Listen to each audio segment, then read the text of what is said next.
64 pesos? Sabi ng NEDA kung gumagastos ka ng 64 pesos pataas sa pagkain kada araw, hindi ka pasok sa food poverty threshold.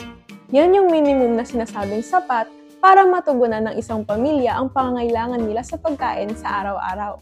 Sabi ng PSA, ang pamilya na may 5 miyembro na gumagastos ng hindi bababa sa 9,550 pesos kada buwan ay hindi pasok sa threshold na ito. Ang Department of Health at ang Food and Nutrition Research Institute ang nagtatakda ng basket of goods o yung mga pagkain karaniwang binibili ng mga tao. Para sa naman yun? Sinasalamin dapat ng basket na to kung ano ang pinagkakagastosan ng mga Filipino. More or less, kung may 63 pesos, sa kanilang computation ng pangailangan sa enerhiya, vitamina, at iba pa mga nutrients, sapat na daw para mabili yung pagkain para ma-meet yung minimum nutrition requirements sa isang tao sa isang araw. Kasya ba yun sa pagkain ko the whole day?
Pag isinama na sa 64 pesos na food poverty threshold ang iba pang mga pangangailangan katulad ng upa, kuryente, tubig at pamasahe o yung mga non-food needs, sapat na raw ang 91 pesos per person per day para hindi ka ituring na mahirap.